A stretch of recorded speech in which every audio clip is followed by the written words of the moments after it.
2024년 재직 헌신 예배로 하나님께 올려드립니다. 재직에 서게 되시는 홍경도 안수 집사님 기도 인도하시겠습니다.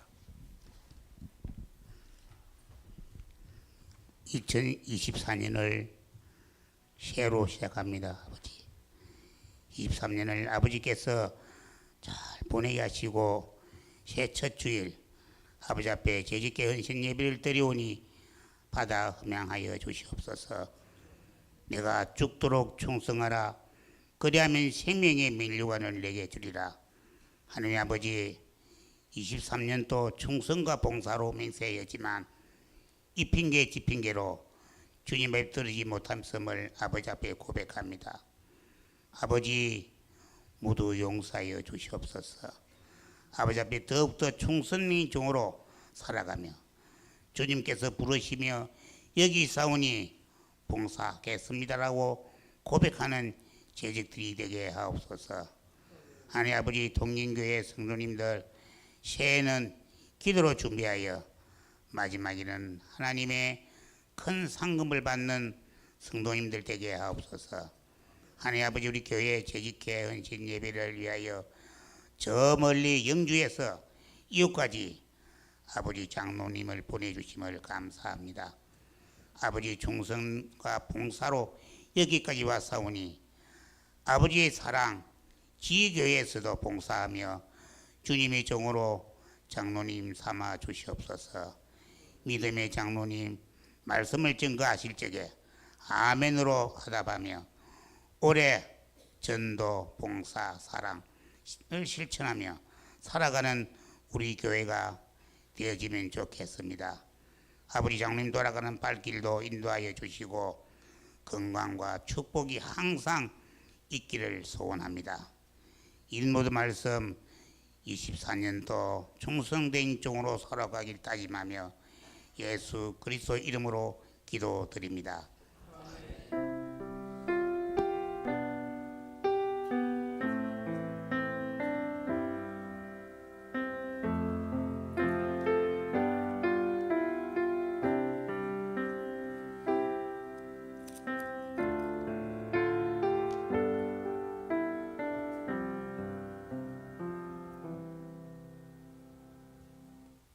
찬송가 314장 하나님께 찬양 드립니다.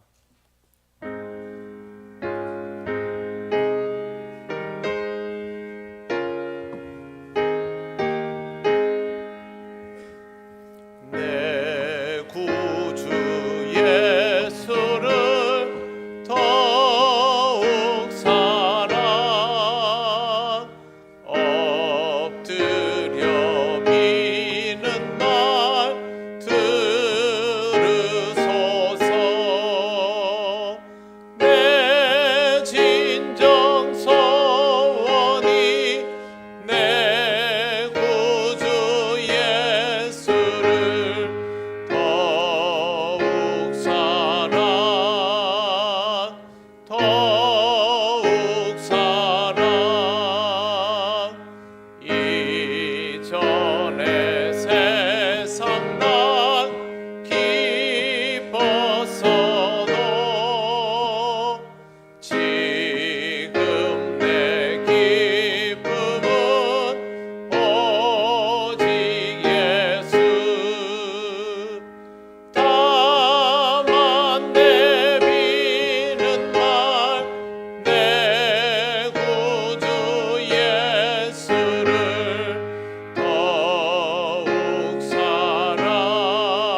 말씀 디모데전서 4장 8절입니다.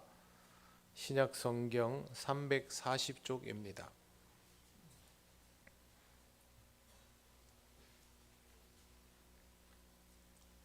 디모데전서 4장 8절 말씀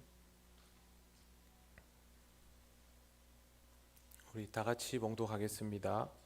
육체의 연단은 약간의 유익이 있으나 경건은 범사에 유익하니 금생과 내생의 약속이 있느니라. 아멘.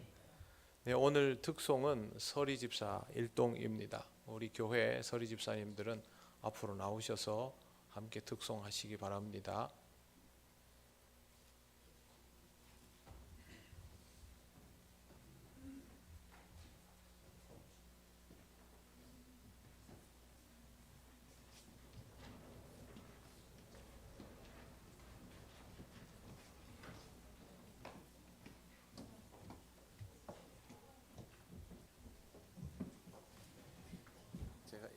제가 이럴 줄 알고 자 가운데부터 네 가운데부터 그래야 다른 분들이 서기가 쉽습니다. 네.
네, 오늘 박수 한번 해주셔도 됩니다. 네.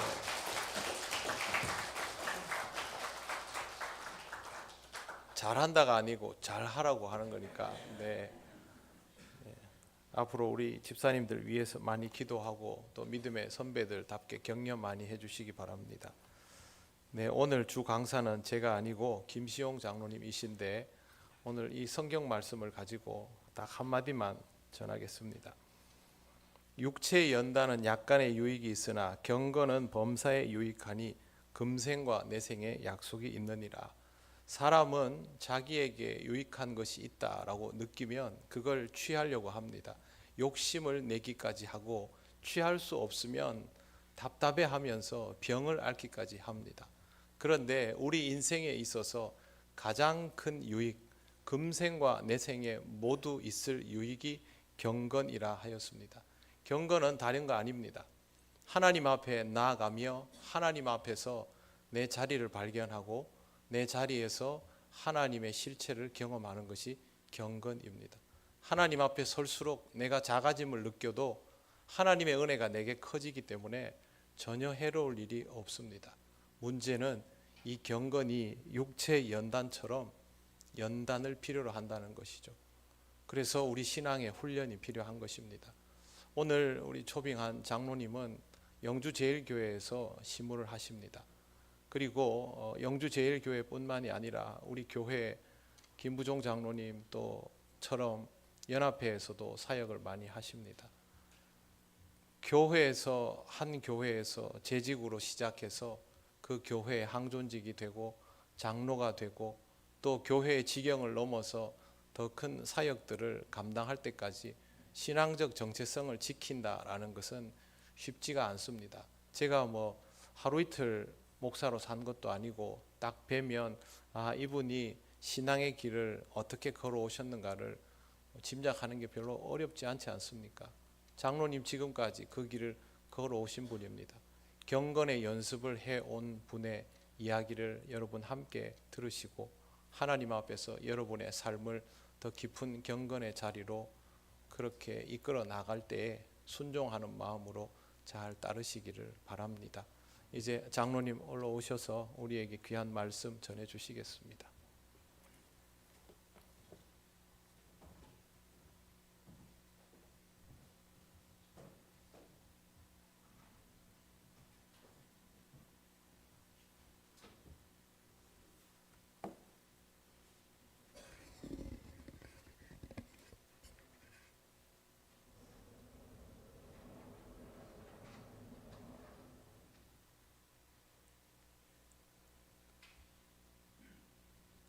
안녕하세요.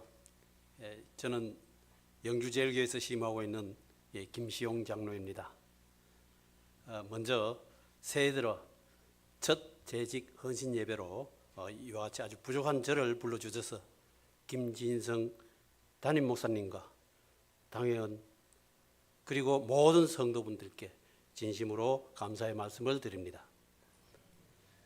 저는 간증을 하는 전문 강사도 아닙니다.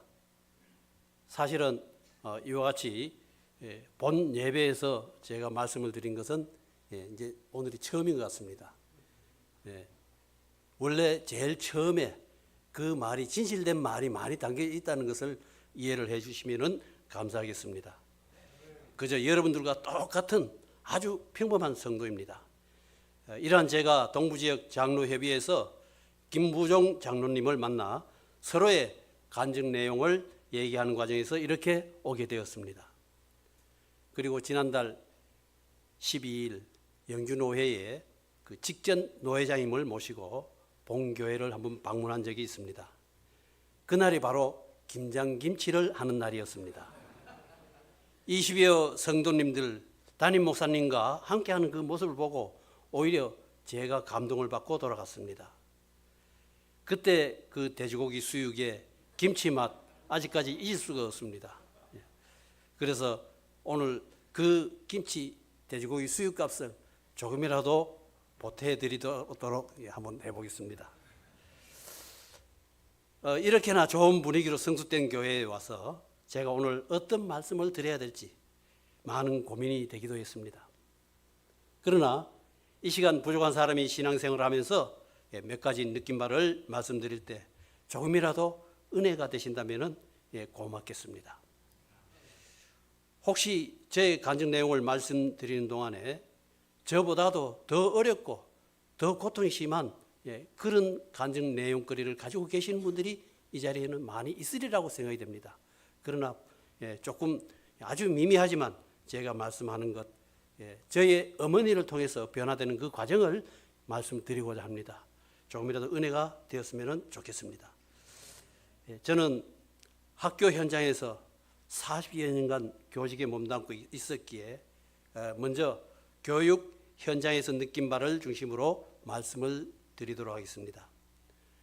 제 나름대로 교육 철학이 있다면 세계적으로 가장 권위가 있는 교육학자이며 미국에 있는 주립대학의 토드 휘테크라는 교수님이 계십니다. 이분 교수님이 하신 말씀, 그가 쓴 저서가 훌륭한 교사는 무엇이 다른가? 그 주된 내용은 먼저 마음을 얻어라. 그 다음에 가르쳐라. 이 내용이 제가 오늘 여러분들에게 말씀드리고자 하는 주된 내용입니다. 먼저 마음을 얻어라. 그 다음에 가르쳐라. 역으로 생각하면은 우리는 가르치는 것만 자꾸 앞서 있지 마음을 얻으려고는 생각을 하지 않습니다. 내 뜻과 내 마음을 그냥 그대로 전달하려고 그러는 거죠. 예. 그래서 이와 관련된 영상을 먼저 한 편 보고 말씀을 이어가도록 하겠습니다.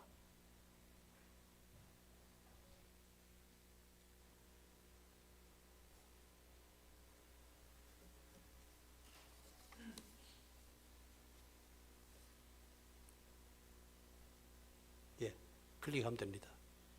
바탕화면에 클릭해 보세요.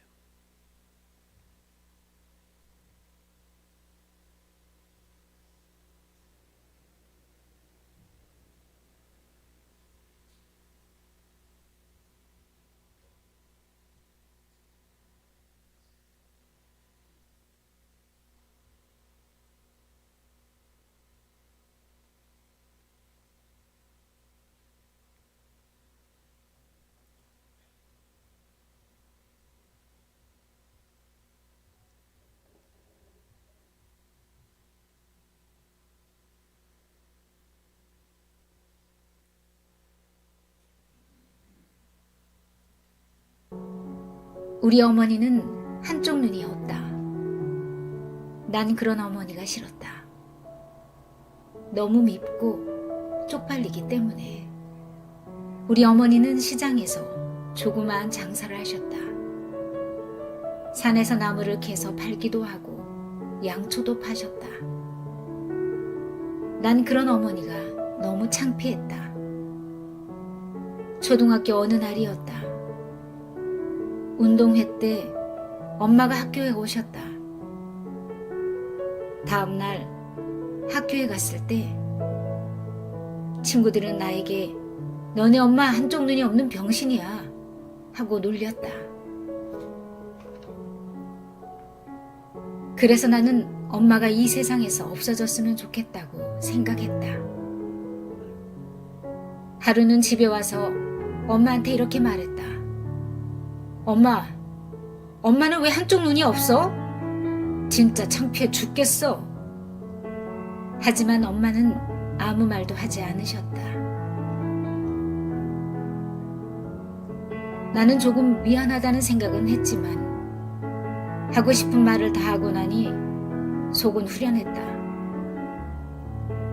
그때 내가 그렇게 말했어도 엄마가 나한테 화를 내지 않길래 나는 엄마가 딱히 기분 나쁘지는 않은가 보다 하고 생각했다.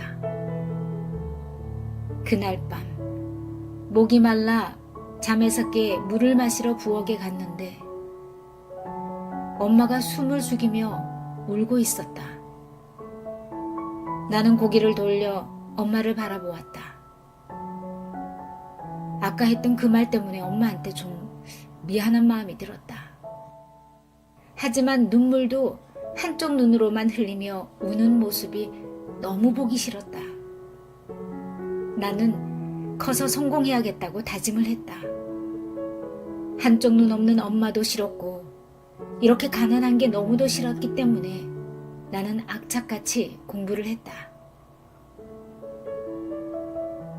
엄마 곁을 떠나 나는 서울로 올라왔고 죽기 살기로 공부해서 당당하게 서울대를 합격했다. 좋은 직장에도 취직도 하고 결혼도 했다. 내 집도 생겼고 사랑스런 자식도 생겼다. 엄마를 떠나 서울에서 나는 가정을 꾸며 행복하게 살았고 여기서는 엄마 생각이 나지 않았기 때문에 좋았다. 행복이 깊어갈 때쯤이었다. 어느 날 벨소리가 나서 나가보니 우리 엄마였다. 여전히 한쪽 눈이 없는 엄마가 우리 집에 찾아온 것이었다. 하늘이 무너지듯 했다. 어린 딸아이는 무서워서 도망갔다. 아내가 누구냐고 물었다. 사실 나는 결혼하기 전 아내에게 거짓말을 했다. 어머니가 돌아가셨다고. 그래서 아내에게 나는 전혀 모르는 사람이라고 했다.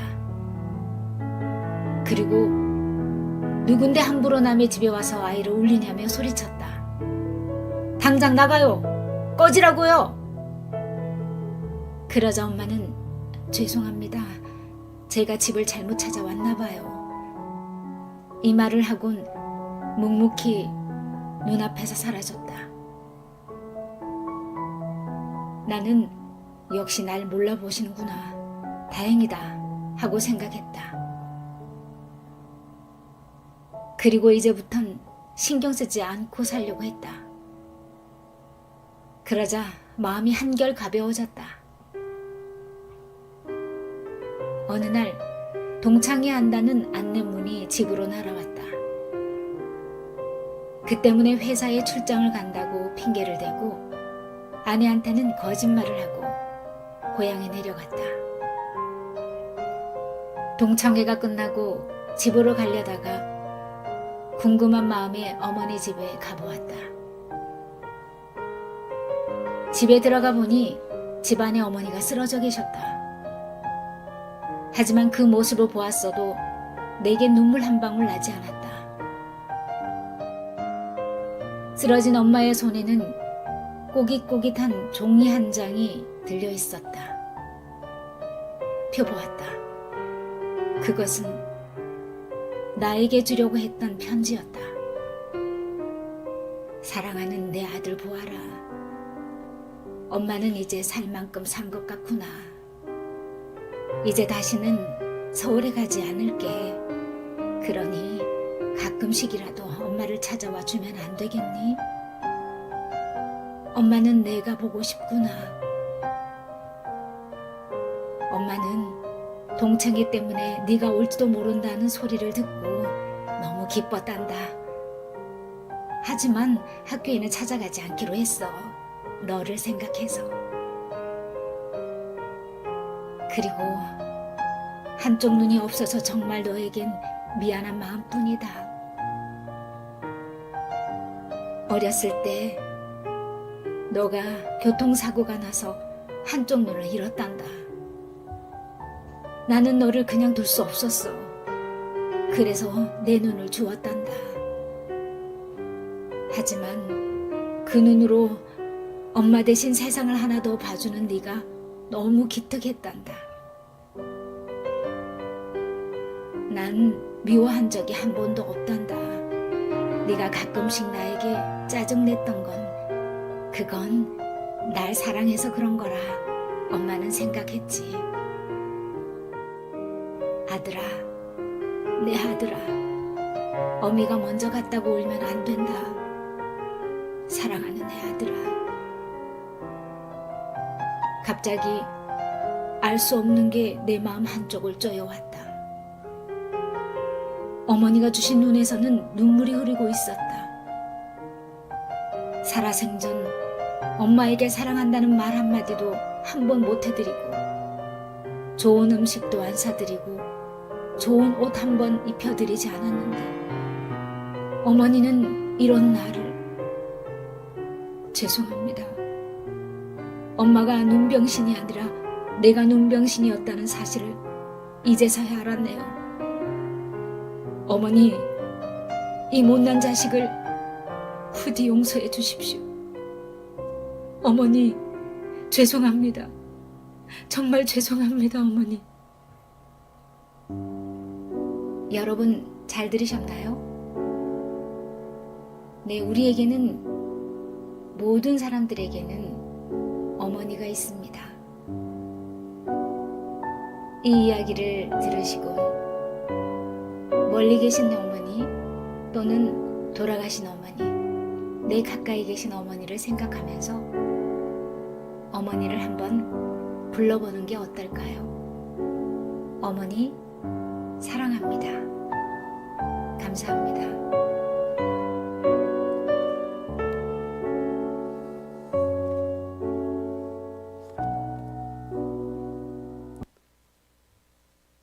예, 잘 보셨습니까? 예, 시작부터 너무 무거운 마음을 들여서 죄송합니다. 이 영상은 감동 영상 공모전에 최우수작으로 선정되기도 했고요. 실제로 우리 주변에 있을 수 있는 일들이라 더욱 많은 공감이 되는 내용이었습니다. 이 영상의 주된 내용은 어머니의 자식에 대한 끝없는 사랑입니다. 다시 한번 이 영상을 생각해 가면서 저희들이 지나온 그 과거를 한 번쯤 돌이켜 생각해 봤으면 좋겠습니다. 저는 학교 현장에 있을 때 항상 새 학년이 시작이 되면은 이러한 감동적인 영상을 자료를 준비해서 학부모 교육 때 들려줍니다. 이렇게 해서 학부모님들의 그 마음을 일단 얻고 난 다음에 학교에서 필요한 내용을 부탁을 하면은 안 되는 일이 없이 그저 일이 순리대로 잘 넘어갑니다. 그래서 사실은 제가 키도 작고 별로 볼품이 없지만은 40여 년 동안 있으면서 제 있던 모교에 가보면은 학교 실적이 쭉 나와 있는데 지금까지 쭉 보면은 제가 교장으로 있으면서 한 3년, 4년 동안 이룩해 놓은 실적이 아직까지 그대로 있습니다. 이건 제 자랑이 아니겠죠? 누가 했습니까? 하나님이 다 이루어지도록 그렇게 만들어 주시더라고요. 그래서 저는 오늘 이 영상의 주제와 같이 어머니의 자식에 대한 사랑이 담긴 내용으로 시작을 했습니다만은 그 이전에 이렇게 되기까지에는 그 자라온 배경이 한번 말씀을 드려야 될 것 같아가지고 이제 처음부터 시작을 해보도록 하겠습니다. 저는 영주에서 태어나서 대학생활 4년을 제외하고는 지금까지 영주에서 생활을 해나가고 있습니다. 영주는 지리적으로 소백산을 경계로 서북쪽으로는 충북 단양, 동북쪽으로는 강원도 영월과 접해 있는 경상북도 최북단에 있는 아주 조그만 도시입니다. 흔히들 영주를 소개할 때에 영주를 선비의 고장이라고 합니다. 자동차의 내비게이션에 영주 지역을 검색해 놓고 진입하게 되면은 경계선을 들어가자마자 안내 멘트가 나옵니다. 내비게이션 아가씨가 선비의 고장 영주에 오신 것을 환영합니다. 이런 멘트가 나옵니다. 그러니까 이 영주라는 것은 항상 앞에 따라다니는 것이 선비라는 말이 따라옵니다. 저희 어머니께서는 순웅안씨 24대 손입니다. 순웅은 저희 집에서 한 4km 정도, 영주시에서는 12km 정도 떨어져 있는 거리며 거기에는 순웅안씨의 시조인 안자미의 본향이기도 합니다. 그분의 증손인 안향 선생님은 우리나라 성리학의 기초를 다지신 분으로 이곳 순웅에 최초의 사립대학의 모습을 갖춘 소수서원을 세워서 많은 후학들을 배출하였습니다. 이곳에서 글 공부를 한 사람이 약 200년에 걸쳐서 4천여 명 정도 될 정도입니다. 이분들이 우리나라 유학의 기틀을 다져가며 선비 정신을 이어온 곳이라여 영주를 선비의 고장이라고 합니다. 이때의 순웅이라는 도시는 도읍으로, 즉 지금의 도청 소재지 역할을 하는 곳으로 그 도심의 규모는 어마어마하게 컸다고 합니다. 비 오는 날 기아집의 처마를 이용해서 십리길을 가더라도 비를 맞지 않을 정도로 합니다. 그만큼 기와집이 질비하게 늘려져 있다는 말입니다. 이런 도시가 몰락하게 된 역사적으로 아주 잊지 못할 그런 사건이 일어났습니다. 세종대왕의 둘째 아들 수양대군이 그의 조카인 단종을 영월로 유배시키고 조선시대 제7대 왕으로 오르게 됩니다. 이때 세조의 동생인 금성대군도 순웅으로 유배되었는데 이를 참다 못한 금성대군이 순웅부사 이보험이라는 분과 같이 단종 복위운동을 도모하다가 발각이 되어 대규모의 숙청 작업에 들어갔다고 합니다. 이때 15세 이상의 젊은 남성이 1000여 명이나 처형이 되었으며 이들이 흘린 피가 하천을 따라서 4km 정도 흘러내려갔다고 합니다. 이런 연유로 그 지역의 마을 이름을 피끝이라고 하며 이 피끝 마을이 아직까지도 존재를 하고 있습니다. 이와 같이 제가 태어난 곳은 비극과 불운의 역사적인 흐름 속에서 유불 문화가 아주 짙게 깔려 있는 곳에서 이 기독교 문화를 받아들인다는 것은 계란으로 바위를 치는 것보다도 훨씬 더 어렵습니다. 이러한 지역적 특성 때문에 영주 지역은 복음화 비율이 10% 정도가 채 되지 못한다고 합니다. 이런 곳에서 저희 어머니는 순웅한 씨, 그리고 저는 의성김 씨입니다. 두 집안이 새 가정을 이루면서 시작이 되었습니다. 그런데 제가 5살, 제 여동생이 3살 때입니다. 저희 아버지께서는 어린 두 남매를 남겨두고 질병으로 돌아가셨습니다. 이때 어머니의 나이는 한창 꽃다운 나이 28입니다. 집안은 증조 할아버지의 할아버지 할머니, 삼촌 고모까지 양육하면서 어렵게 살아오셨습니다. 제가 학교 다닐 때 매 학년 초가 되면 학급이 편성이 되고 그때마다 첫 시간에 담임 선생님께서는 가정 환경을 조사합니다. 여러분들 다 느껴보셨을 거예요. 이때 제일 먼저 묻는 질문이 아버지가 계시지 않는 사람을 묻습니다. 저는 이 과정을 초등학교 1학년 때부터 고등학교 3학년 때까지 장장 12년을 항상 제일 먼저 손을 들어야 했습니다. 그것도 고학년이 되니까 친구들에게 나타내기 싫어서 손을 들지 않고 있다가 나중에 담임 선생님께 가서 따로 말씀을 드리기도 했습니다. 그러나 저는 이 세상에 그 어떤 분보다도 저희 어머니를 가장 존경합니다. 제가 교회에 발을 들여놓은 것도, 집사가 된 것도, 장로가 된 것도, 그리고 두 남매 가족이 모두 장로 권사로 봉사할 수 있게 된 것은 모두 어머니의 기도 덕분이라고 생각하고 있습니다. 저희 집안은 원래 전통적인 불교 집안이었습니다. 제가 어릴 때 한 달에 2번씩 초하루날과 보름이 되면은 저희 할머니와 어머니께서는 부처님께 드릴 공물을 머리에 이고 절에 가서 불공 드리는 모습이 아직도 눈에 선합니다. 이런 집안에서 예수님을 받아들인다는 것은 결코 쉬운 일이 아니라는 걸 여러분들도 잘 아실 겁니다. 시작은 제 여동생이 학교에 다닐 때 영주제일교회의 고등부에 출석하면서 변화가 일어나기 시작했습니다. 그런데 사실은 이때부터 제 마음은 아주 불편했습니다. 왜냐고요? 그땐 하나뿐인 여동생을 교회에 빼앗겼다고 생각이 되었으니까요.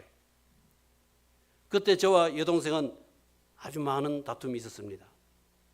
그 중심에는 아버지의 제삿날, 상차림을 해놓으면 아예 하나뿐인 동생은 그 자리에 나타나지도 않는 겁니다. 이런 상황에서 변화의 분기점은 바로 영주제일교회에서 운영하는 교회 학교였습니다. 제 여동생이 교회의 고등부 활동을 시작하면서부터 교회에 머무르는 시간이 많아졌고 나중에는 청년부 활동을 할 때에 아예 교회에서 자고 왔다고 하면서 새벽에 들어올 때도 종종 있었습니다. 이때는 이런 모습이 저에게는 하나님을 믿는 자녀들의 모습이 온전하게 보이지 않아 하나밖에 없는 동생과 늘 다툼이 있게 되었죠. 어떨 때는 머리채를 들고 흔들며 울면서 말리기도 했었습니다. 그때는 속된 말로 예수님이 어떤 분이신지도 모르고 욕을 한 적이 한두 번이 아니었습니다. 몇 년을 다투다가 제가 대학 졸업 후 영광중학교에 교사로 발령받으면서 상황이 조금씩 변화가 일어나기 시작했습니다. 이 영광중학교는 제가 졸업한 모교이기도 하지만 제가 이 학교를 선택하게 된 이유는 제가 대학을 졸업할 당시만 하더라도 이공계 대학을 졸업하면은 취업의 문호가 넓어 오라는 곳은 여러 곳이 있었지만 그때의 할아버지, 할머니, 어머니를 별도로 모실 분이 없기에 고향을 멀리 떠나갈 수가 없습니다. 그래서 제가 졸업한 모교에서 근무하기로 하고 교사 생활을 시작했습니다. 이 영광중학교는 1951년 전쟁 중이었지만 영주제일교회에서 하원 선교 사업으로 설립한 학교로 나중에는 영광고등학교, 영광여자중학교, 여자고등학교 등 4개 학교를 운영하게 되었습니다. 저는 이와 같은 기독교 재단에서 1979년도부터 교사 생활을 시작했습니다. 이때 학교 교장 선생님께서는 앞으로 이 학교에 계속 근무를 하려면 교회에 나가야 하네 라며 몇 번의 권고를 받고 많은 고민이 되었습니다. 저도 교회에 나가면은 그때 생각에는 제 여동생과 같이 이 사회와 멀어지는 것이 아닐까 하는 생각도 많이 있었지만은 기독교 학교의 특성상 일주일에 한 번씩 예배를 드리는 의식이 있어서 목사님의 말씀과 선배 선생님들의 권유로 제 마음은 조금씩 누그러졌고 그러는 사이 여동생이 끈질긴 전도로 어머니께서 예수님을 영접하고 교회에 정식적으로 등록하게 되었습니다. 이게 시작이 되었습니다. 이어서 저희도 한 분밖에 없는 어머니의 마음을 조금이라도 편안하게 해드려야겠다는 생각으로 저도 등록하게 되었습니다. 그러나 문제는 이때부터 시작이 되었습니다. 어머니께서 교회에 출석한 이후 걱정거리가 생겼습니다. 어머니는 학교라는 곳을 한 번도 가본 경험이 없습니다. 글자를 모릅니다. 교회 가면은 성경책도 보고 찬송가도 따라 부르고 해야 되는데 글자를 한 글자도 모르니까 어떻게 하겠습니까? 그래서 저는 그때 학교에서 부지나 지도용으로 사용하고 있는 그 학습용 도구가 있습니다. 많이 봤을 거예요. 기역, 니은, 디귿, 리을, 가나다라, 아에이우 이렇게 나와 있는 책받침이라든가 또 길다란 판이 있어요. 이것을 집에 가져와 가지고 어머니께 이것을 이용해서 공부를 할 수 있도록 했습니다. 이로부터 얼마 후에 성경책의 글자를 발음이 조금씩 틀리지만은 더듬거리며 읽기 시작이 됐습니다. 그러던 과정에서 저도 같은 교회 장로이면서 고등학교 때 은사님으로부터 소개받은 사람과 만나서 결혼하게 되었습니다. 처음에는 분위기가 상당히 좋았죠. 그러나 이렇게 계속 좋은 것만은 아니었습니다. 제가 결혼한 이후에 어머니의 나이가 벌써 아마 한갑이 가까워지면서 그때부터 어딘지 모르게 알 수 없는 잔병이 시작되기 한 겁니다. 딱히 어디 특별하게 아프신 것도 없으면서 하루는 다리가 아프고 하루는 허리가 아프고 하루는 머리가 아프고 또 어떤 때는 또 이빨이 아프기도 하고 이렇게 매일 신체의 모든 부위가 돌아가면서 아프시다는 겁니다. 제가 퇴근해서 집으로 돌아가 보면은 제 시간임에도 불구하고 그냥 매일같이 누워 계십니다. 회복이 안 되죠. 이를 치료하기 위해서 경상남북도 아니 전국의 입소문을 듣고 조금이라도 유명하다는 병원은 가보지 않는 곳이 없을 정도입니다. 이때 저는 어머니를 먼 곳에 있는 병원, 한의원 등으로 찾아다니기 위해서 그때 소형차 프라이드였습니다. 이걸 사서 전국에 좋다는 곳은 다 가봤습니다. 10년을 이렇게 허송세월을 보냈지만 허송세월 그 가운데에 시간만 낭비하고 얻은 것 하나도 없이 지나가게 되었어요. 그러시던 중 지금은 저희 교회의 원로 목사님이시지만 허승부 목사님으로부터 몇 번의 안수 기도를 받으신 후 새벽 기도를 나가시기 시작했습니다. 처음에는 한두 번 나가셔야 되지만은 그 다음부터는 집에서 거리가 1km가 넘는 거리에 매일 새벽같이 하루도 빠짐없이 나가시대요. 그로부터 언젠가는 집에 가보면은 인상이 상당히 밝아지게 되었고 아프다는 말이 서서히 사라지게 되었습니다. 그런데 이때가 벌써 아마 나이가 70이 다 되었습니다. 그동안 어머니의 믿음도 날로 성장해서 교회 생활도 아주 잘 정하시고 시간 날 때마다 성경도 보시고 읽고 쓰고 또 암송까지 하는 그 과정을 되풀이하게 되었습니다. 그래서 저희 교회에서는 지난 2014년 성경 암송 대회를 개최했는데요. 그때 어머니의 나이 80으로 참가해서 우수상을 받았습니다. 부상으로 이스라엘 성지를 다녀왔습니다. 그로부터 2년 뒤에는 범위를 확대해서 영주 지역으로 장로, 권사, 집사 모두 다 범위를 확대해서 대회를 했습니다. 이때도 또 입상했습니다. 그래서 저희 교회에서 2번이나 입상해가지고 2번 다 성지를 다녀오신 유일한 분이 됐습니다. 지금 현재도 유튜브에 보면은 영주제일교회 성경 암송 대회를 검색하면은 관련 영상이 나와 있습니다.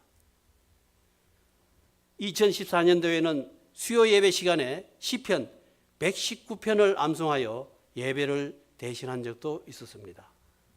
시편 119편은 어떤 것인지 알죠? 우리 성경 구절에서 제일 긴 장입니다. 지금 와서 그 옛적 일을 생각해 보면은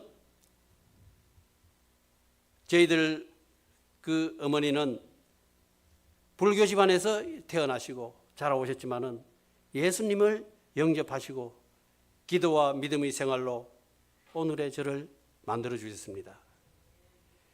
이러한 모든 일들이 그냥 이루어진 것이 아니라는 걸 저는 새삼 느낍니다.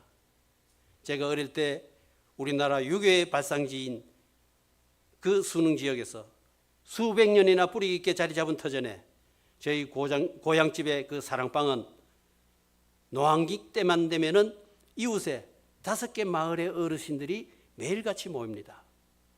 요즘 말하면은 이제 경로당 역할을 한 사랑방이었습니다. 아침에 모여서 저녁 해질녘까지 정신도 끼니도 굶어가면서 하루 종일 계십니다. 이를 안타까워하시는 어머니께서는 집에 있는 것 없는 것 끌고 모아가지고 간식에 또 정심을 해드린 적이 꽤 자주 있는 것을 봤습니다. 그리고 늦은 나이에 교회에 출석하면서부터는 교회의 안나방, 그 안나방이라면은 저희 교회에서는 70세 이상입니다. 이 어르신들 그 주방 일을 도맡아 가지고 하셨어요.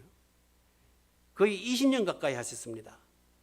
왜 그런가 하면 저희들 낮 예배가 3부 예배 드리면은 1시 돼 가지고 끝이 납니다. 저녁 예배는 7시에 드립니다. 그러면 그 시간 동안 어르신들이 집에 갔다가 오시는 것이 굉장히 불편해요.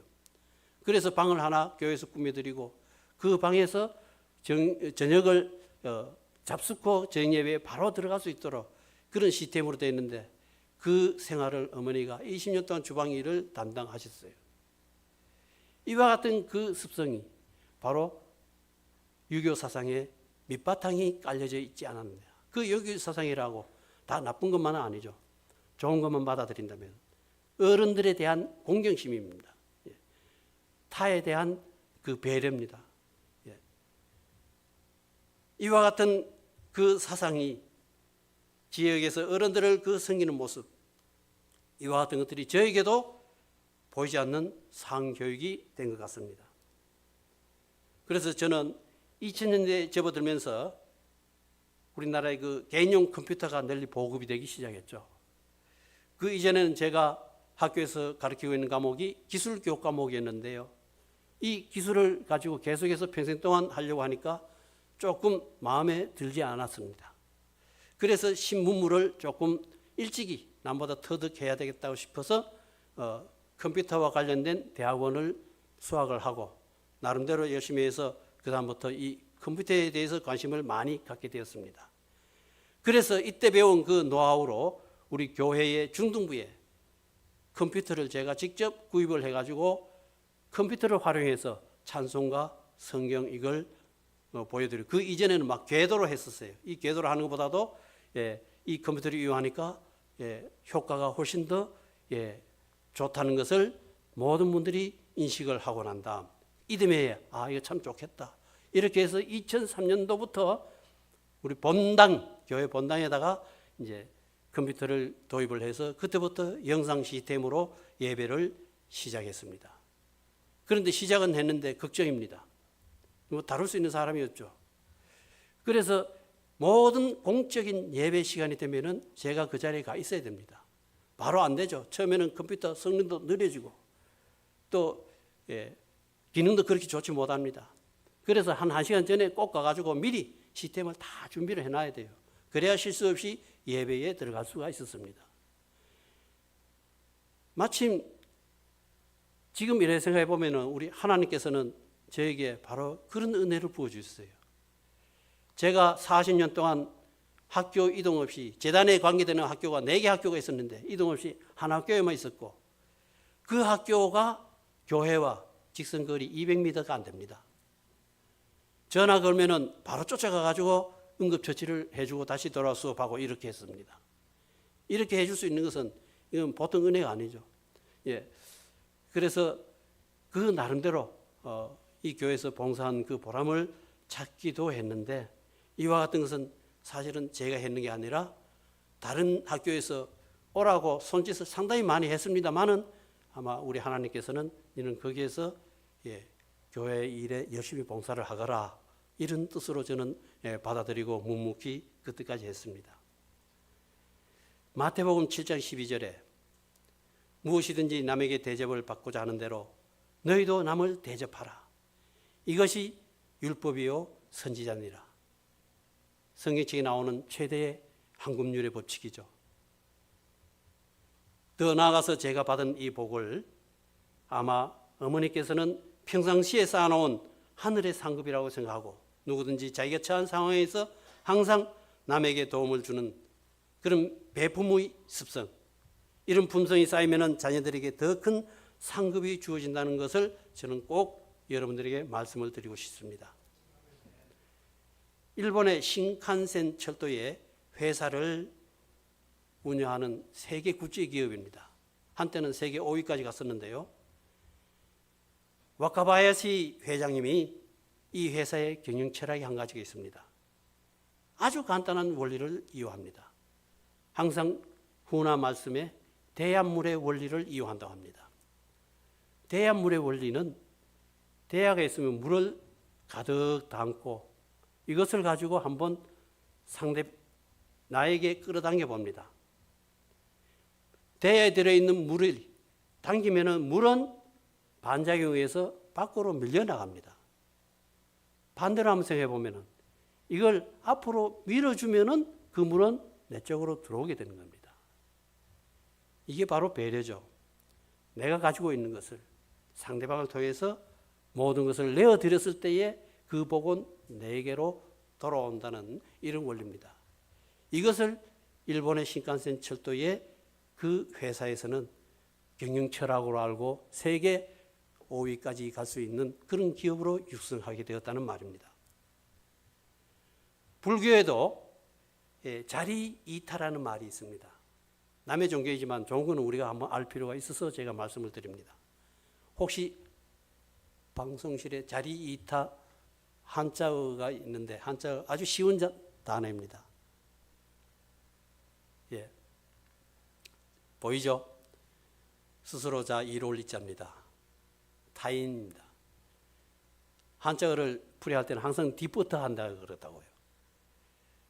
타인, 남을 이롭게 하면은 자기 스스로의 이로움이 있다는 말입니다.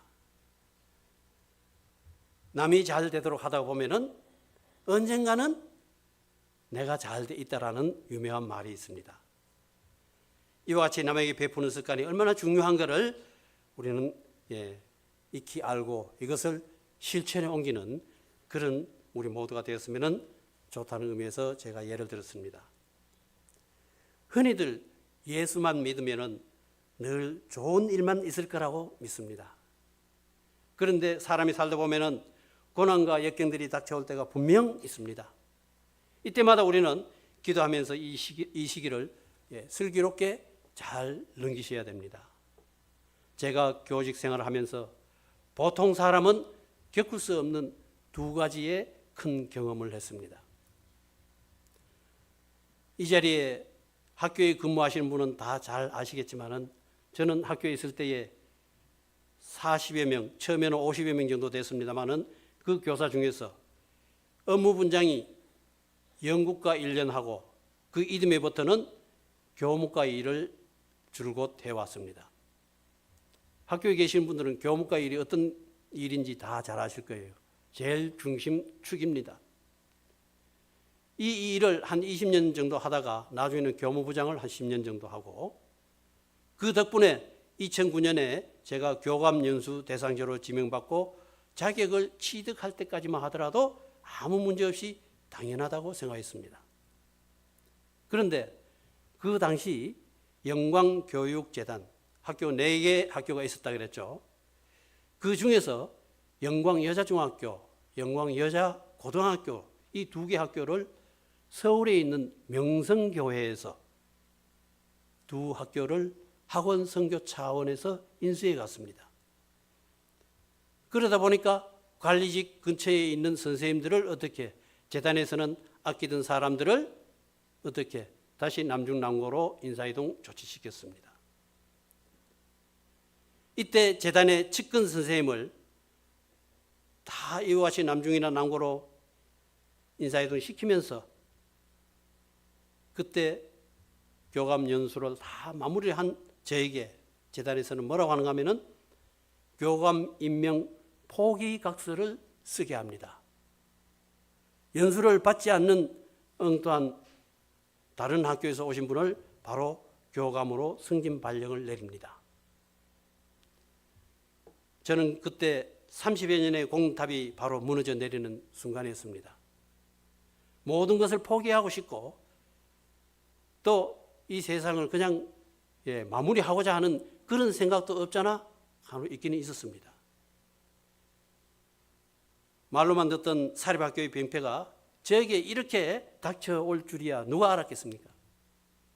이런 상황이라면 보통 사람이라면 그냥 사표 던지고 나왔겠죠. 그러나 그렇게 하는 데에는 또 부모님 계시죠. 어머니 계시고 또 아울러서 교회에서 하던 일들이 있기 때문에 내가 그걸 손 놓고 교회에 가게 되면 이 연관이 잘 안 돼가지고 어려워질 수가 있었습니다. 아마 그래서 우리 하나님께서는 참아라, 그렇게 해서 있어라 이런 명령을 은연중에 던지는 줄 알고 저는 내색하지 않고 묵묵히 신앙생활의 리듬이 깨어지지 않게 잘 참고 견디며 업무에 충실했습니다. 그런 사이 저보다 앞서서 발령받은 교감 선생님은 낙하산 인사라 업무에 그리 밟지 못해서 2년을 채우지 못하고 명퇴를 하시고 나가셨어요. 그분은 그분 나름대로 또 특별한 은혜가 있기는 있는 부분입니다. 그래서 재단에서 아까워가지고 그렇게 하셨겠지만은 지금은 그분은 동남아에 선교 사업 하시러 내려가 계십니다. 학교 업무하고는 또 조금 다른 분위기였죠. 그때 만약 제가 발령을 받지 못했다고 불평불만 그리고 근무를 소홀히 했다면은 저는 승진의 기회를 완전히 날릴 뻔했습니다. 지금 생각해 보면 이런 일들이 서로 경쟁하는 사회에서 얼마든지 누구에게나 일어날 수 있는 일이기에 우리 믿는 자들은 이러한 고난이 닥쳐오거나 뜻하지 않는 누명을 쓸 때 우리는 더욱 하나님을 의지하며 기도하면서 믿음을 끝까지 지켜나가신다면 나머지 모든 일들은 우리 하나님께서 다 이루어 주시리라고 저는 믿습니다. 다음 두 번째 얻은 경험입니다. 제가 퇴직을 할 때입니다. 1년을 남겨두고 그 와중에도 또 조기 퇴직을 했습니다. 왜냐하면 사립학교이다가 보니까 비슷한 연령대의 사람이 퇴직한 시기가 거의 비슷합니다. 그래서 평생을 한 직장에서 같이 근무하면서 승진의 기회가 없는, 그리고 또 꼭 했으면 좋겠다는 그런 분이 있었기에 내가 끝까지 그 마무리를 한다면 이분은 기회가 돌아가지 않습니다. 그래서 후배가 승진할 수 있는 그 여력이 있어서 제 나름대로 결단을 했습니다. 지금 생각해 보니 그 길이 주님이 저에게 주신 가장 값진 선물이라고 생각이 됩니다. 왜냐하면 제가 1년을 일찍 퇴직함으로써 영주노회 장로회의 임원으로 들어갈 수 있게 되었고, 그 덕분에 첫 번째로 임원에 들어가자마자 총무일을 바로 하게 되었습니다. 여러분 잘 아시겠죠? 총무일 금방 할 수가 없습니다. 사실은 아무것도 모르는 상태에서. 그러나 그때의 장로회 회장이 봉화제일교회 안병주 장로님이신데, 이분이 2022년도에 노회장이 되면서 저를 또 노회 회계로, 그것도 부회계 거치지 않고 바로 노회 회계로 세웠습니다. 그리고 이어서 동부지역 장로협의회의 회장이 되면서 저를 또 회계로 세웠습니다.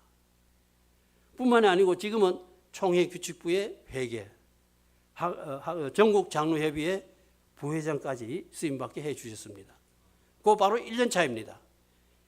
제가 그것을 양보하지 않았더라면 이런 기회는 저에게는 아예 오지도 않고 이 자리에 쓸 수도 없었을 겁니다. 퇴직할 당시 1년이면 연금을 받는다고 해도 금액적으로 수천만 원의 손해를 감수해야만 하는 쓰라림이 있었지만 우리 하나님께서는 보너스로 장로회에서 활동을 할 수 있도록 이와 같이 문을 열어주셨습니다.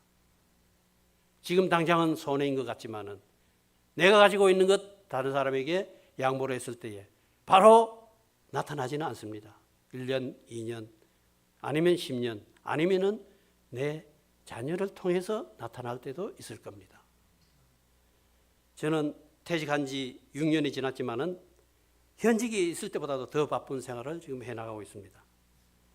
이 모든 것이 우리 하나님의 은혜인 줄 알고 제 힘 잘하는 데까지 주의 일이라면 끝까지 열심히 봉사하고자 합니다. 지금까지 제가 말씀드린 것 이외에도 받은 은혜를 다 말씀드리면 하루 종일 해도 사실 못합니다. 이 모든 은혜의 중심에는 제 마음속에는 항상 예수님을 영접하고 또한 그분의 가르침대로 기도하면서 열심히 살아가려고 노력하고 있습니다. 그렇게 하다가 보니까 나머지의 모든 부분은 우리 하나님께서 책임져 주신다는 것을 느끼고 있습니다. 감리교회 최상훈 목사님의 저서에 보면은 기도는 사라지지 않는다 라고 합니다. 내 어머니가 하신 기도 내가 찾아 쓴다고 합니다. 이 자리에 계신 통영교회 모든 성도님들께 부탁을 드립니다. 담임 목사님을 위해서, 장로님을 위해서, 그리고 집사 권사님을 위해서, 아니면은 모든 성도들을 위해서 늘 시간 나실 때마다 기도해 주십시오. 주님께서 주시는 그 축복이 나에게 돌아오지 않으면 분명 교회와 자녀들에게 유산으로 남겨지게 될 겁니다. 지금까지도 잘 해오셨지만 항상 축복하는 마음, 사랑하는 마음으로 긍정적이고 적극적인 말, 상대를 세워주는 말을 많이 해보십시오. 그러면 여러분들의 삶의 주름이 점점 펴지게 될 겁니다. 이러한 삶을 이 통영교회에서 누리시며 아름다운 축복을 경험해 보시기 바랍니다. 이제 마지막 결론입니다. 내가 어떤 일을 하려면 먼저 같이 하고자 하시는 분의 마음을 얻으십시오. 그 다음에 함께 하나님의 일을 하십시오. 그리고 하나님의 능력을 믿으십시오. 저는 저희 어머니를 통해서 하나님께 기도하면 이루신다는 진리를 지금도 경험하고 있습니다. 이러한 믿음이 이 통영교회에서 김진선 목사님을 중심으로 합력하여 선을 이루는 복된 교회가 되시기를 주님의 이름으로 축복드립니다. 제 간증 내용은 시간 관계상 계속 할 수는 있지만은 너무 길면은 또 힘들죠. 이 정도로 하고 지금 기다리고 계십니다. 제가 또 어머니 얘기만 계속 했는데 또 보여드려야 되겠죠. 그래서 이 시간에는 한글을 한 글자도 모르시던 분이 예수님을 영접하면서 글을 알게 되고 또한 믿고 의지하며 기도함으로 병 고침을 받고 그 선물로 지혜와 말씀을 암송할 수 있는 능력까지 얻으셨습니다. 올해 연세가 91살입니다. 이제 제 어머니께서 나오셔서 말씀을 암송하시겠습니다. 암송하는 부분은 사실 많지만은 저희들 암송 대회할 때까지만 해도 다 했는데 사실은 그 이후에 암송하고는 관련이 없이 그냥 성경을 읽기만 했었습니다. 그런데 지난번에 여기 와가지고 부탁을 받고 집에 가서 얘기를 해보니까 다 잊어버렸는데 이걸 어떻게 하노? 한숨을 부으시는데 그래도 한 일주일 있다가 이래 물어보면은 뭐 고개를 또 끄덕끄덕 그래요. 그래서 조금 한숨은 놓이는데 마태복음 1장을 시작하는데 많이 해봤죠. 마태복음 1장이 사실 우리 용어가 안 내려가지고 굉장히 어렵습니다. 그런데 이게 재미없어서 못하겠다 그래요.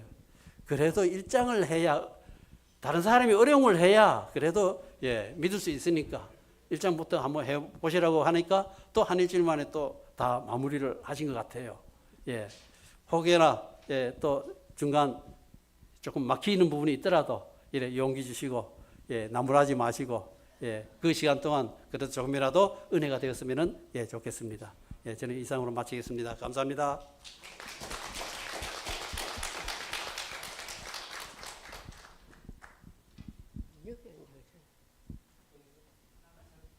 앉아 살았고요. 앉아 살았고. 나오시면 더 좋죠. 예. 나오시겠습니까? 나와. 나오십시오. 케이크 안 끝났을까?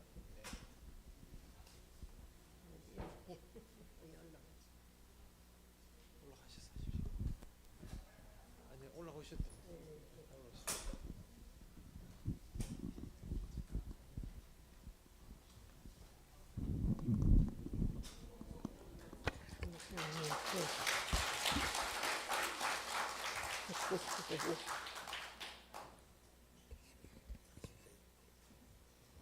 그 90노인을 이까지 불러주는데 그래 좀 마태복음 1장부터 해보겠습니다. 아브라함과 다윗의 자손 예수 그리스도에게 보라. 아브라함이 이삭을 낳고 이삭은 야곱을 낳고 야곱은 유다와 그의 형제들을 낳고 유다는 다말에서 베레스와 세라를 낳고 베레스는 헤스로를 낳고 헤스로는 람을 낳고 람은 아미나답을 낳고 아미나답은 나손을 낳고 나손은 살몬을 낳고 살몬은 라합에서 보아스를 낳고 보아스는 룻에게서 오벨을 낳고 오벨은 이세를 낳고 이세는 다윗 왕을 낳으니라. 다윗은 우리의 아내에게서 솔로몬을 낳고 솔로몬은 르호밤을 낳고 르호밤은 아비야를 낳고 아비야는 아사를 낳고 아사는 요사밧을 낳고 요사밧은 요람을 낳고 요람은 우시아를 낳고 우시아는 요담을 낳고 요담은 아하스를 낳고 아하스는 히스기야를 낳고 히스기야는 므낫세를 낳고 므낫세는 아몬을 낳고 아몬은 요시아를 낳고 바벨론을 사로잡혀갈 때에 요시아는 요고냐와 그의 형제들을 낳으니라. 바벨론을 사로잡혀간 후에 요고냐는 스알데를 낳고 스알데는 스룹바벨을 낳고 스룹바벨은 아비훗을 낳고 아비훗은 엘리야김을 낳고 아비훗은 엘리야김을 낳고 엘리야김은 아수르를 낳고 아수르는 사도를 낳고 사도는 아킴을 낳고 아킴은 엘리웃을 낳고 엘리웃은 엘리아사를 낳고 엘리아사는 맏딸을 낳고 맏딸은 야곱을 낳고 야곱은 마리아의 남편 요셉을 낳았으니 마리아에게서 그리스도로 칭한 예수가 나시니라. 그런즉 모든 대수가 아브라함부터 다윗까지 연례되어 다윗부터 바벨론을 사로잡혀갈 때까지 연례되어 바벨론을 사로잡혀간 후부터 그리스도까지 연례되더라. 예수 그리스도의 나심은 이러하니라. 그의 어머니 마리아가 요셉과 약혼하고 동거하기 전에 성령으로 잉태된 것이 나타났더니 그의 남편 요셉은 의로운 사람이라. 그를 드러내지 아니하고 가만히 끌고자 하여 이 일을 생각할 때에 주의 사장이 현몽하여 이르되 다윗의 자손 요셉아 내 아내 마리아 데려오기를 무서워하지 말라. 그에게 잉태된 자는 성령으로 된 것이라. 아들을 낳으리니 이름을 예수라 하라. 이는 그가 자기 백성을 그들의 죄에서 구원할 자이심이라 하니라. 이 모든 일이 된 것은 주께서 선지자로 하신 말씀을 이루려 하심이리 일러서되 보라 처녀가 잉태하여 아들을 낳을 것이요 그의 이름을 임마누엘이라 하리라 하셨으니 이를 번역한즉 하나님이 우리와 함께 계시다 함이라. 요셉이 잠에서 깨어 일어나 주의 사자의 분부대로 행하여 그의 아내를 데려왔으나 아들을 낳기까지 동침하지 아니하였더니 나음의 이름을 예수라 하니라. 아멘. 예, 2장년 헤롯 왕 때 예수께서 유대 베들레헴에서 나심에 동방으로부터 박사들이 예루살렘에 이르러 말라되 유대인의 왕으로 나시니가 어디 계시냐. 우리가 동방에서 그의 별을 보고 그의 경배하러 왔노라 하니 헤롯 왕과 온 예루살렘이 듣고 소동한지라. 왕이 모든 대제사장과 백성의 서기관들을 모아 그리스도가 어디서 나겠느냐 물으니 이르되 유대 베들레헴이 오니 이는 선지자로 이렇게 기록된 바라. 이렇게 성시로 기록된 바라. 내가 기록된 바라.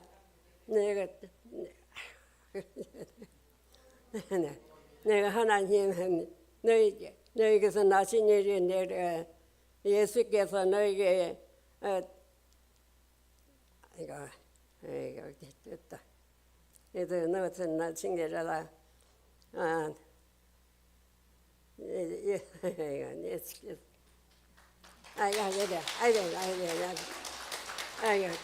예수께서 너희에게 내가 유대인의 왕으로 하신 게 제일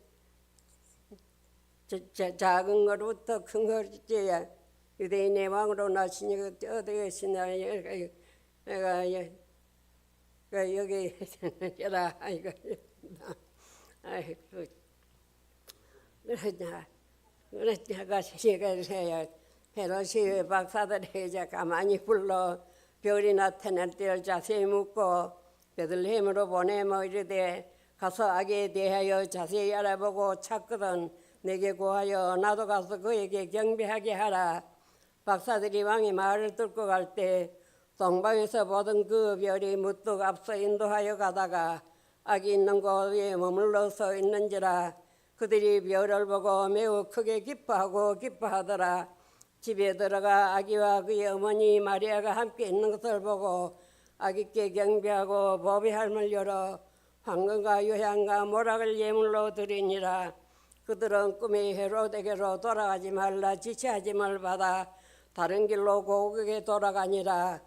그들이 떠난 후에 주의 사자와 요셉의 현몽하여 이르되 헤롯이 아기를 찾아 죽이려 하니 일어나 아기와 그의 어머니를 데리고 애굽으로 피하여 내가 내게 이르기까지 거기 있으라 하시니 요셉이 일어나서 밤에 아기와 그의 어머니를 데리고 애굽으로 피하여 헤롯이 죽기까지 거기 있었으니 이는 주께서 선지자로 말씀하신 바 애굽으로부터 내 아들을 불렀다 함을 이루라 하심이라.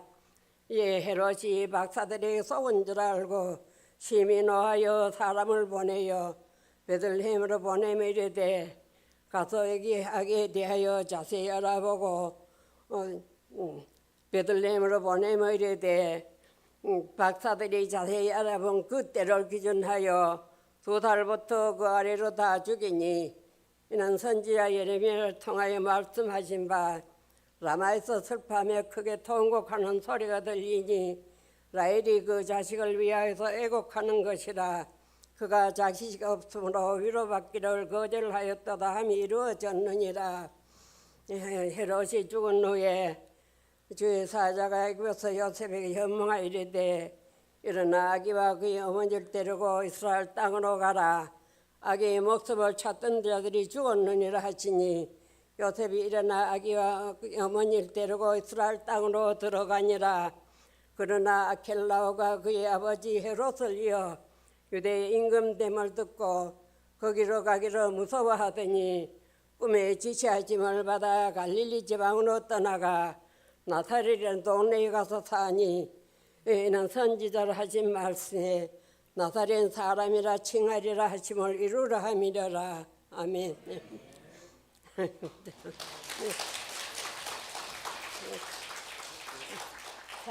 삼장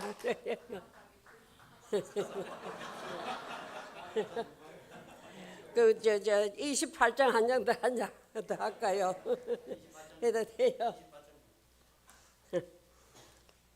안식일 다 지나고 안식 후 첫날이 되는 날 막달라 마리아와 다른 마리아가 무덤을 보러 갔더니 큰 지진이 나여 주의 천사가 하늘로부터 내려와 돌을 굴러내고 그 위에 앉았는데 그 형상이 번개 같고 그 옷은 눈같이 그들 지켜진 자들이 그를 무서워하여 떨며 죽은 사람과 같이 되었더라. 천사가 여자들에게 말하되 너희는 무서워하지 말라. 십자가에 못 박히신 예수를 너희가 찾는 줄로 내가 아노라. 그가 여기 계시지 않고 그가 말씀하신 대로 살아나셨느니라. 와서 그가 누우셨던 걸 보라.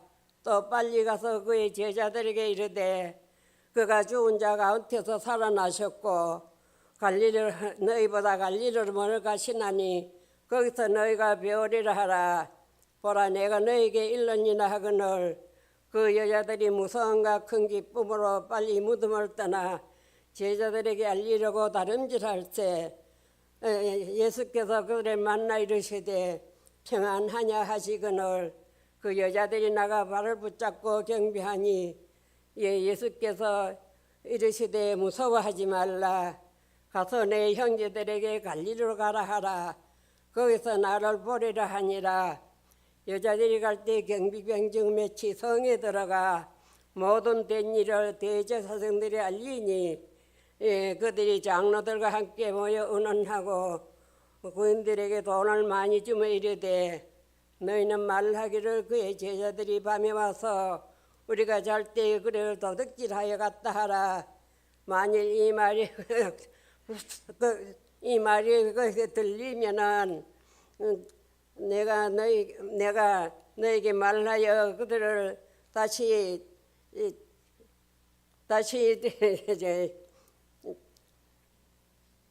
무서워하지 않게 이르리라 하니 그인들이 달고 도를 받고 가르친 대로 하였더니 이 말이 오늘날까지 유대인 가운데 두루 퍼지니라. 11 제자가 갈릴리 가서 예수께서 지시하신 바 산에서 이르려 예수를 뵙고 경배하나 아직도 의심하는 사람들이 있더라. 예수께서 말하여 이르되 하늘과 땅의 모든 권세를 내게 주셨으니 그러므로 너는 가서 모든 제자로 너희는 가서 모든 제자로 삼아 아버지와 아들과 성령의 이름으로 세례를 베풀고 내가 너에게 분부한 모든 것을 가르쳐 지키게 하라. 볼지어다 내가 세상 끝날까지 너희와 항상 함께 있으리라 하시니라.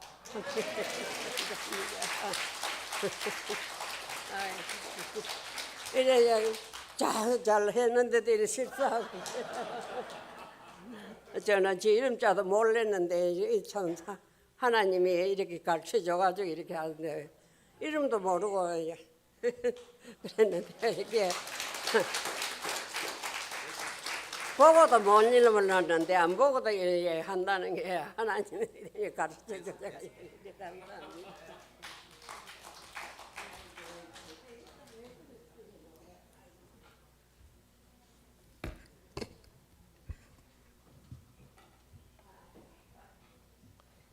네, 제가 우선 우리 간증해 주신 장로님 또 권사님께 너무 감사해서 먼저 박수를 하겠습니다.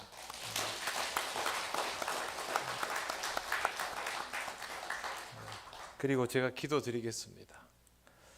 하나님 아버지, 하나님께서 어머니와 아들을 통해서 참 어려운 영주 땅의 믿음의 역사를 경험하게 하시고 또 오늘까지 하나님 귀히 쓰시고 우리 같은 그리스도인들에게 좋은 믿음의 본이 되도록 이렇게 보게 하심을 감사합니다. 평생토록 주의 말씀 붙들고 살아온 우리 권사님, 또 어머니 보면서 함께 믿음으로 살아온 우리 장로님, 모든 가정에 주님의 은혜와 평강이 충만하게 하옵소서. 일평생 섬겨온 교회 위에도 하나님의 은혜가 가득하게 하시며 좋은 믿음의 본이 또 교회의 좋은 역사로 이어지게 하옵소서. 우리도 오늘 많은 것을 배우고 느끼며 우리 믿음의 좋은 교훈 삼기를 원하오니 성령님 우리를 인도하여 주시옵소서. 예수님 이름으로 기도드립니다. 아멘. 네, 이제 우리는 기억력이 나빠져서 뭐 이런 말을 못합니다. 네. 신대원 다닐 때 성경 구절을 많이 암송을 했는데요. 지금은 정말 다 까먹어 버렸는데 최소한 한 500구절 이상은 암송을 해야 했습니다. 근데 제가 너무 힘들어 했던 기억이 있습니다. 왜 그러냐 하면 성경 구절을 길게 암송해 보신 분들은 아시겠지만 내용을 이해를 못하면 암송이 안 됩니다. 그래서 중요 구절만 암송해도 힘든데 권사님께서 2장 하고 나서 마태복음 28장 그러시길래 제가 숨이 탁 막혔습니다. 네, 마태복음 전체를 그냥 컴퓨터처럼 이렇게 머릿속에 가지고 계셔야 이게 가능하거든요. 얼마나 말씀을 사모하고 즐거워하시고 그렇게 하시는가라는 것을 느낄 수 있었습니다. 아마 연세 드신 분에게 실례이지만 머리도 우리보다 훨씬 좋으신 것 같습니다. 네. 너무너무 귀한 것을 저희에게 가르쳐 주셔서 고맙습니다. 그리고 장로님 먼 길 오셔가지고 귀한 말씀 주셔서 감사합니다. 여러분 잘 아시는 것처럼 네, 저도 안동 출신 아닙니까? 그래서 제가 장로님이 선비의 땅이라 그러시길래 제가 속으로 우리 동네가 선비의 땅인데 왜 장로님이 그러시나 그랬는데 안양, 그래서 제가 얼른 딱 받아드렸습니다. 저 지역은 정말 예수 믿기 어렵습니다. 장로님도 아마 그러셨을 텐데요. 제가 아는 분도 신앙생활 하면서 문중에서 사실상 쫓겨났습니다. 그런 분들이 한두 분이 아니고 그런 과정에서 이렇게 오늘까지 이르르셔서 정말 좋은 믿음의 본이 되었습니다. 감사드립니다. 자, 이제 찬송가 321장 찬양하시며 준비하신 예물 하나님께 드리겠습니다.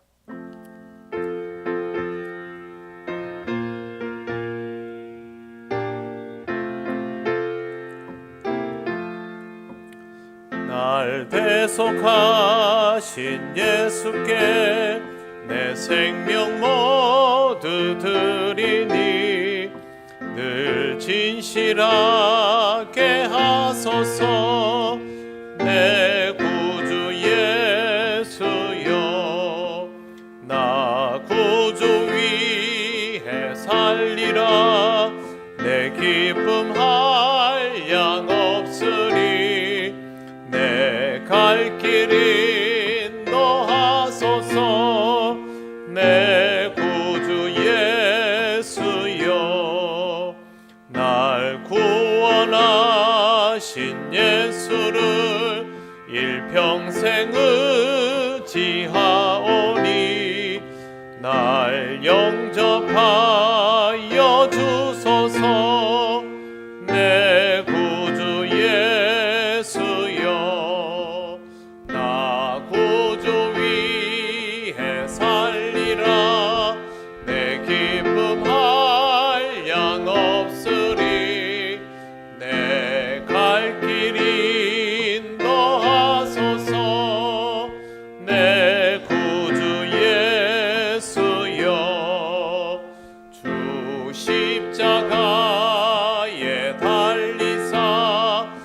날 자유하게 했으니 내 몸과 마음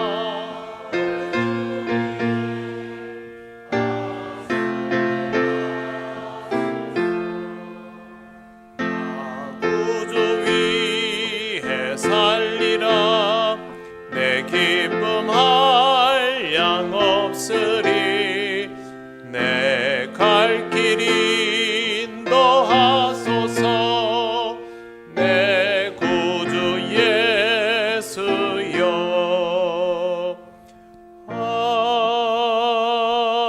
아멘. 회계 윤혁신 안수 집사님 기도 인도하시겠습니다. 사랑과 은혜가 충만하신 하나님 아버지 주님의 은혜를 감사드립니다. 오늘 24년 첫 주일을 하나님께 예배드릴 수 있는 은혜 내주신 감사합니다. 특별히 오늘 이 시간 재직계 헌신 예배를 하나님께 드릴 수 있는 은혜를 내주시면 감사드립니다. 올 한 해 주어진 직분들을 잘 감당하는 우리 재직들이 되게 하여 주시고 하나님의 부르심은 우리 재직들이 되게 하여 주시옵소서. 귀한 강사님 보내주셔서 좋은 말씀과 또 귀한 재능 우리에게 주셔서 감사합니다. 돌아가는 걸음도 주님께서 지켜 돌보아 주시옵소서. 시간에 대하여 귀한 예물 드립니다. 하나님 온전히 받아주시고 이 예물이 하나님의 구원의 일들을 감당하는 데 잘 쓰여지게 하여 주시옵소서. 이 시간에 함께 하신 주님께 감사하며 예수님의 이름으로 기도드립니다. 아멘. 교회 소식 전하겠습니다. 저와 함께 구역 예배 드리는 곳 이번 주는 중림 2구역입니다. 함께 오셔서 예배하고 신앙의 삶을 나눌 수 있으면 좋겠습니다. 예결산을 위한 공동의회는 다음 주일 2부 예배 후에 본당에서 있습니다. 다음 주일 오후 예배 후에 3층 로비에서 교육부 회의가 있습니다. 신방 원하시는 분들은 사무실로 신청을 해주시면 저희가 일정을 조합을 해서 그렇게 신방을 상시로 하도록 하겠습니다. 토요일도 매주는 아니더라도 토요일 신청자가 모여지면 일정을 조율해서 제가 시간을 만들어서 신방을 할 테니까 신방 받기 원하는 가정들은 교역자들에게 신청을 해주시면 좋겠습니다. 성경 읽기와 성경 쓰기가 시작되었습니다. 이미 성경 읽기를 하시고 성경 쓰기를 하시는 분들이 있습니다. 암송까지는 아니더라도 암송하면 너무 좋겠지요. 여러분이 말씀을 완전히 소유하는 것이 될 수 있으니까 여러분이 정성을 다해서 하나님 앞에 신앙의 훈련을 하신다라는 마음가짐으로 도전하시길 바랍니다. 김혜경 권사님 차남 강윤호 군의 혼인 예식이 13일 토요일 오전 11시 마산 힐스카이 웨딩 9층 시크릿 홀에서 있습니다. 버스는 8시 30분에 명정동 주민센터 앞에서 출발하고 40분에 열방교회 그리고 50분에는 그 중림의 풋살 경기장 앞에 도로변 있습니다. 거기에서 타실 수 있습니다. 시간을 엄수해 주시기 바랍니다. 그리고 구역장 권찰 모임 오후 예배 후에 있으니 구역장 권찰은 빠짐없이 남아 주시기를 바랍니다. 다른 광고는 주보를 참조하시기 바랍니다. 축도하겠습니다. 우리 주 예수 그리스도의 크신 은혜와 하나님 아버지의 놀라우신 사랑과 성령님의 교통하시고 인도하여 주심이 하나님이 주신 인생을 하나님께서 허락하신 연단의 기회로 알고 그 기간을 통한 믿음의 성장을 이루며 하나님 귀한 일꾼으로 살아가기를 원하는 우리 통영교회 모든 성도들과 또 먼 길 와서 하나님의 종으로 좋은 믿음의 모본을 보여주신 장로님과 권사님 그 가정 위에 또 영주제일교회 위에 영원토록 함께 하시기를 간절히 축원하옵나이다. 아멘.